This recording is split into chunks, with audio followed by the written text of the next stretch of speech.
વિદ્યાર્થી મિત્રો આપણે વાત કરી એસિડ અને બેઝ એના દ્રાવણમાં કેટલા પ્રબળ હોય છે તેમાં pH માપક્રમ વિશે આપણે જોયું pH માપક્રમ જે હોય તે 0 થી 14 સુધી આપણને આપેલો હોય અને જેમ આપણે 0 બાજુ આવતા જઈએ તેમ તેની એસિડિકતા વધતી જશે અને જેમ 14 બાજુ જતા જશું તો તેમ તેની બેઝિકતા વધતી જશે હવે આપણે લખવું હોય તો 0 થી 7 સુધી કેવું કહેવાશે દ્રાવણ એસિડિક કહેવાશે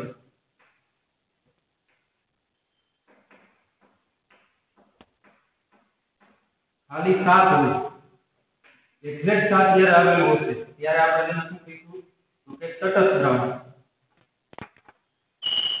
જ્યારે pH 7 આપેલી હોય ત્યારે આપણે શું કહીશું એને તટસ્થ દ્રાવણ 0 થી 7 ની વચ્ચે હોય તો 0 થી 7 ની વચ્ચે હોય ત્યારે શું કહીશું આપણે તો કે તેને એસિડિક દ્રાવણ અને 7 થી 14 સુધી આ શું કહેવાશે કે બેઝિક 0 થી 7 ની વચ્ચે હોય ત્યારે શું કહીશું આપણે તો કે તેને એસિડિક કહીશું 0 થી 7 ની વચ્ચે એસિડિક 7 જ્યારે એક્ઝેક્ટ 7 હોય ત્યારે તેને આપણે તટસ્થ કહીશું અને 5 થી 14 ની વચ્ચે હોય ત્યારે આપણે તેને શું કહીશું કે બેઝિક કહીશું બેઝિક દ્રાવણ હશે હવે આપણે વાત કરીએ પ્રબળ એસિડ અને પ્રબળ બેઝ વચ્ચે એમાં શું તફાવત છે અને પ્રબળ એસિડ અને નિર્બળ એસિડ કોને કહીશું આપણે એ જોઈએ પહેલા તો પ્રબળ એસિડ ની વાત કરીએ પ્રબળ એસિડ કોને કહીશું આપણે તો કે જે એસિડમાં H+ આયન ની સાંદ્રતા એટલે કે H+ આયન ની સંખ્યા વધુ હશે તેને કેવો કહેવાશે પ્રબળ એસિડ કહેવાશે એટલે કે જે એસિડમાં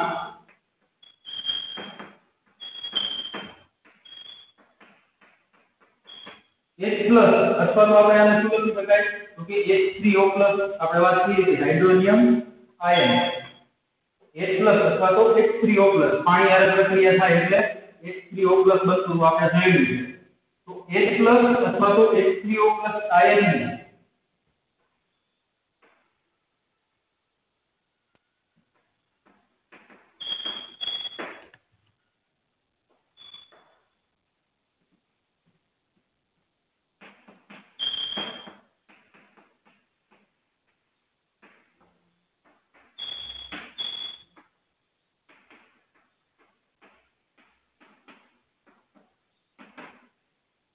જે એસિડમાં H3O+ અથવા તો H+ ની સંખ્યા વધુ હશે તો તેને શું કહેવાય તો કે પ્રબળ એસિડ કહેવાય તો નિર્બળ એસિડ કોને કહીશું આપણે કે નિર્બળ એસિડ એટલે જે એસિડમાં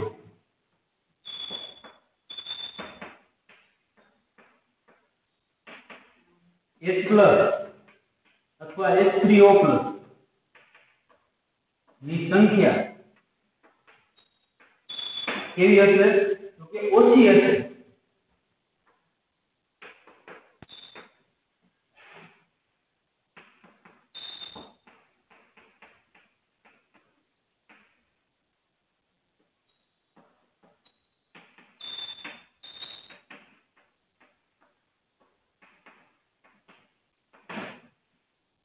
જે એસિડમાં H+ અથવા તો H3O+ આયનની સંખ્યા ઓછી હોય તેને શું કહેશું આપણે નિર્બળ એસિડ હવે પ્રબળ એસિડ અને નિર્બળ એસિડના ઉદાહરણ જો હોય તો આપણને ખબર છે પ્રબળ એસિડ આપણે કોને કહીએ છીએ કે પ્રબળ એસિડ એટલે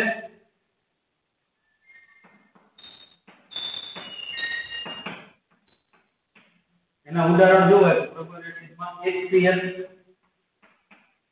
H2SO4 એ સિવાય હજી જોવું હોય તો HNO3 નાઇટ્રિક એસિડ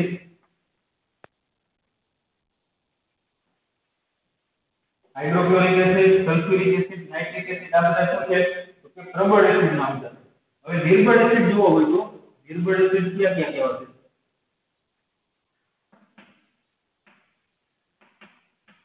તો નિર્બળ એસિડ ની વાત કરીએ તો આપણે એસિટિક એસિડ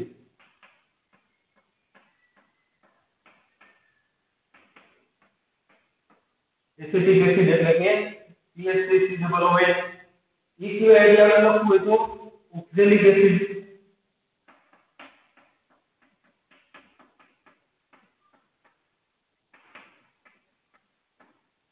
ઓક્ઝેલિક એસિડ એ પણ શું છે એક પ્રકારનું નિર્બળ એસિડ. એસિડિક એટલે એસિડિક એસિડ એટલે શું? તો કે આપણે ચાઇનીઝમાં જે વિનેગર નાખીએ વિનેગર એટલે શું થાય? તો એસિડિક એસિડ થાય. ઓક્ઝેલિક એસિડ પણ આપણે જોઈ લઈએ. ઓક્ઝેલિક એસિડ શેમાં આવે છે? તો કે આપણે ટમેટામાં જે એસિડ આવેલો હોય એ કયો આવેલો હોય? તો કે ઓક્ઝેલિક એસિડ આવેલો હોય. હવે આપણે વાત કરીએ પ્રબળ બેઝ અને નિર્બળ બેઝ. ઈ કોને કહેવાય? પ્રબળ બેઝ અને નિર્બળ બેઝ. તો પહેલા વાત કરીએ આપણે પ્રબળ બેઝ.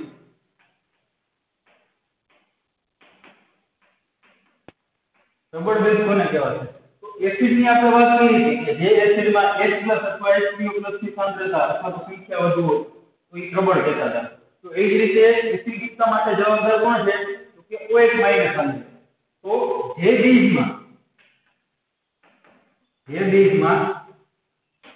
OH- આયનની સાંદ્રતા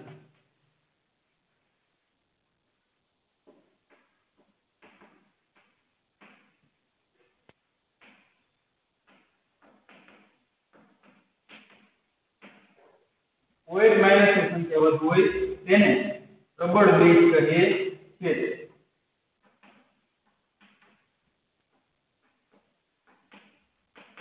જેમાં શું વધારે હોય? OH- આયન જેમ વધારે હશે એમ એને શું કહીશું આપણે? પ્રબળ બેઝ. એવી જ રીતે નિર્બળ બેઝ હવે આપણને ખબર પડે.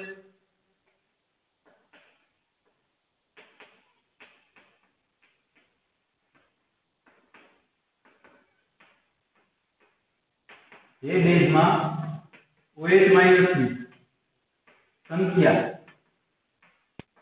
ઓછી હોય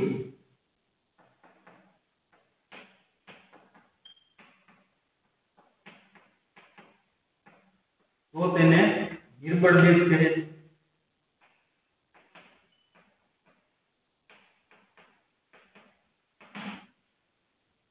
પ્રબળ બેઝ એટલે કે જેમાં OH ની સંખ્યા વધુ હશે એને આપણે પ્રબળ બેઝ કહીશું. અને જે બેઝમાં OH- ની સંખ્યા ઓછી હોય એને આપણે નિર્બળ બેઝ કહીશું. આ આની વ્યાખ્યા છે. પ્રબળ એસિડ કોને કહેવાય? નિર્બળ એસિડ કોને કહેવાય? પ્રબળ બેઝ કોને કહીશું અને નિર્બળ બેઝ કોને કહીશું. હવે પ્રબળ બેઝ અને નિર્બળ બેઝના ઉદાહરણ જોઈએ આપણે. પ્રબળ બેઝમાં કયા કયા આવશે આપણને ખબર છે. પ્રબળ બેઝ તરીકે આપણે એને હોય sodium hydroxide, KOH potassium hydroxide. આ બે કેવા છે? તો કે પ્રબળ બેઝ. નિર્બળ બેઝની વાત કરીએ તો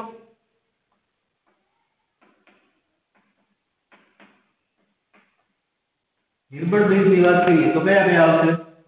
નિર્બળ બેઝમાં MgOH2. આ શું છે? તો કે નિર્બળ બેઝનું એક ઉદાહરણ. તો આ છે આપણા એસિડ અને બેઝ કેટલા પ્રબળ છે. તો pH ની ઉપરથી આપણને ખબર પડી જાય. એક્ઝેક્ટ સંખ્યા આપવી હોય તો કેટલું એસિડિક, કેટલું પ્રબળ છે અથવા તો કેટલું નિર્બળ છે તો આપણે pH માપદંડ ઉપરથી આપણે ખબર પડી જાય. તો આપણે જોયું આ પ્રબળ એસિડ, નિર્બળ એસિડ, પ્રબળ બેઝ અને નિર્બળ બેઝ. હવે આપણે વાત કરવાની છે દૈનિક જીવનમાં એટલે કે રોજબરોજના જે જીવનમાં આપણે pH નું કેટલું મહત્વ છે. જો pH નો ફેરફાર થાય તો આપણી જીવનશૈલી અને આપણા તંદુરસ્ત જીવન ઉપર એની કેટલી અવળી અસર જોવા મળે અથવા તો કેટલી સારી અસર જોવા મળે એ આપણે જોઈશું. તો દૈનિક જીવનમાં pH નું મહત્વ કેટલું છે તો આપણે જોઈએ. તો આપણી જે રોજબરોજની ક્રિયા હોય એ એક અમુક pH ની મર્યાદામાં થાય. pH ખૂબ વધારે થાય તો પણ શું થશે? શરીરને નુકસાન થશે. અને pH ખૂબ જ ઘટી જશે તો પણ શું થશે? શરીરને નુકસાન થશે. એટલે કે pH શું થાય? તો કે મર્યાદામાં કામ કરે. કેટલી મર્યાદા?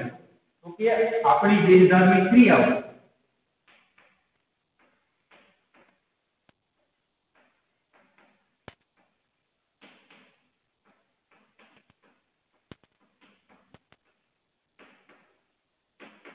સાતથી 7.8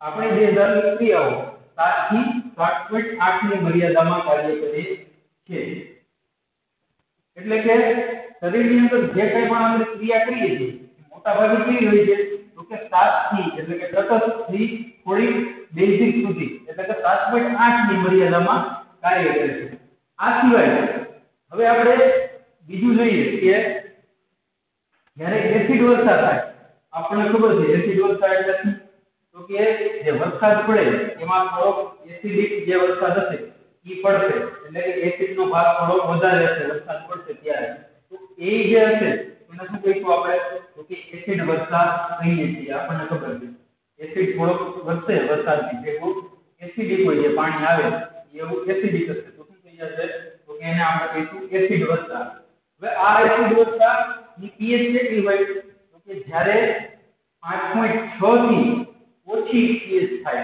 એટલે કે વધારે પડતી એસિડિક થઈ જાય આપણને ખબર છે pH માપનમાં 7 થી આપણે 0 બાજુ જઈને જતા જાય એમ શું થાય તો કે એસિડિકતા વધતી જાય એટલે કે 5.6 થી ઓછી pH નો જ્યારે વરસાદ પડશે ત્યારે શું કહીશું આપણે તેને એસિડ વર્ષા થઈ એમ કહેવાય એટલે કે જ્યારે વરસાદ 5.6 થી 5.6 pH થી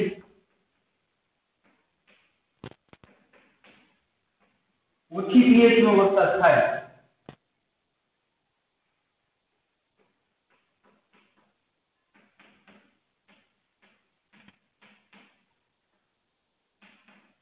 ત્યારે આપણે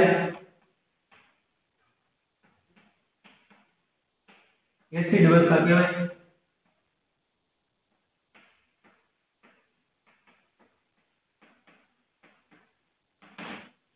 તો એમ થાય કે ભાઈ આ 5.6 થી pH ઓછી થઈ ગઈ તો એનો ગેરલાભ શું આપણને ક્યાં નડે તો કે જ્યારે આપણે વરસાદ થશે ત્યારે એ વરસાદ પછી ક્યાં જાય છે તો કે નદી નાળા અથવા ડેમમાં જશે તો એ વરસાદ જ્યારે ડેમ અથવા તો નદી નાળામાં જશે તો એમાં એક જળચર પ્રાણીઓ રહેતા હશે બરોબર છે તો અમુક પ્રાણીઓ જે રહેતા હોય એ આના કરતા pH ઓછી થાય તો એ પાણી કેવું થઈ જશે તો કે એસિડિક થઈ જશે ને નદીમાં પાણી રહેલું હશે પહેલેથી એ પાણી કેવું થઈ જશે વરસાદનું પાણી જ્યારે એસિડ વર્ષાવાળું પાણી નદી અથવા નાળામાં અથવા તો ડેમમાં જાય તો એની pH પણ કેવી થઈ જશે ઓછી થઈ જશે હવે એની pH ઓછી થાય તો એમાં જે જળચર પ્રાણીઓ રહે છે એ સહન કરી શકતા નથી અને ક્યારે શું થાય તો કે ક્યારે એ મરી પણ જાય એવું પણ નથી જ્યારે બહુ pH ઓછી થઈ જાય તો શું થઈ જશે તો કે પ્રાણીઓ મરી પણ શકે છે તો આ એનો એક ગેરલાભ છે હવે આના સિવાયની વાત કરીએ આપણે તો બગીચાની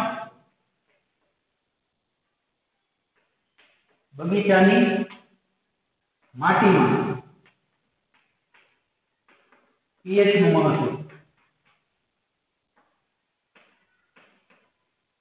હવે આપણે ઘરે અથવા તો કોઈ ખેતરમાં જે પાક વાવેલો હોય તો એની માટીની જે pH હોય એ પણ શું હોય અમુક મર્યાદામાં રહી જાય અમુક મર્યાદા કરતા વધી જાય તો પણ ના ચાલે અને અમુક મર્યાદા કરતા ઓછી થઈ જાય તો પણ ના ચાલે હવે આપણે જે બગીચાની માટીની pH માપવી હોય તો કઈ રીતે માપી શકાય તો કે થોડીક આપણે માટી લેશું કસનળીની અંદર થોડીક માટી લેશું અને એ માટીને અંદર આપણે થોડું પાણી નાખીશું અને હલાવી નાખીશું શેક કરી એટલે શું થઈ જશે તો કે જે માટીની અંદર જે એસિડિક અથવા તો બેઝિક જે કાંઈ પણ પ્રકારની જે માટી હશે એ શું થઈ જશે તો કે પાણીમાં ભળી જશે એ પાણીમાં ભળી જશે તો એ પાણીને શું કરી લેશું આપણે હવે ગાળી લેશું ગાળી લીધા પછી એ માટીનું જે પાણી છે એ પાણીની અંદર આપણે pH પેપર મૂડી તો આપણને ખબર પડી જશે કે આ બગીચાની માટી એસિડિક છે કે બેઝિક છે બરોબર તો આ આપણને એક પ્રવૃત્તિ આપેલી છે કે બગીચાની માટીમાં pH કેટલી હોવી જોઈએ તો એના માટે આપણને એક પ્રવૃત્તિ આપેલી છે તો આ પ્રવૃત્તિ આપણે કરી શકીએ છીએ વિદ્યાર્થી મિત્રો સામાન્ય રીતે બગીચાની માટીમાં pH કેટલી હોય છે? તો કે સામાન્ય રીતે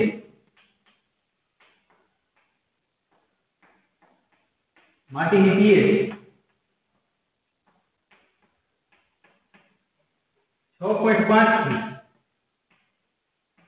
7.3 સુધીમાં હોય.